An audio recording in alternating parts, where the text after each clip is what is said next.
9वा उपवास तुम्ही करत आहात, तर मी तुम्हासाठी प्रार्थना करल आणि तुम्हासाठी एक वचन आहे यशया याचा 50वा अध्याय आणि 10 वचन. आणि ते वचन असं सांगतं, जरी तो अंधारात चालतो आणि त्याला काही प्रकाश नाही, तरी त्यांनी परमेश्वराच्या नावावर भरोसा ठेवावा. म्हणजे प्रभूची इच्छा आहे की तुम्ही फास्टिंग प्रे करतायत, पण जर तसा रिझल्ट तुम्हाला अजूनही दिसत नाही तर आशा सोडू नका. प्रभूचं वचन सांगतं की तुला जरी अंधार आहे पण तू आशा ठेव, परमेश्वर तुझ्या अंधाराचा प्रकाश नक्की तुझ्यासाठी करणार. Praise the Lord.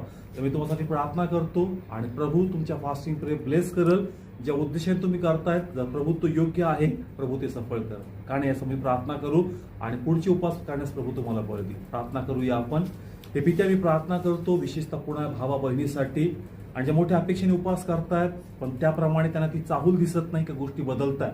पण परमेश्वर म्हणतो का अवतीभोवती लक्ष देऊ नको, तुझ्या उपवास प्रार्थना करतो त्यावर विश्वास ठेव. तुला जरी असं वाटतंय की अजून उगत नाही, पण ते म्हणतो तुझा जरी अंधारात आहे पण नक्कीच प्रभू या अंधाराचा प्रकाश करल आणि आपला गौरव करून घेईल. प्रभू येशूच्या नावाने मी या भावा बहिणीचे उपवास प्रभूच्या नावाने ब्लेस करतो आणि पुन्हा भावाला विश्वास दे आणि पुढचे उपवास करण्यास त्याला शक्ती दे आणि प्रभू तुझी महिमा होते. येशू नावाने ब्लेस करतो. आमेन.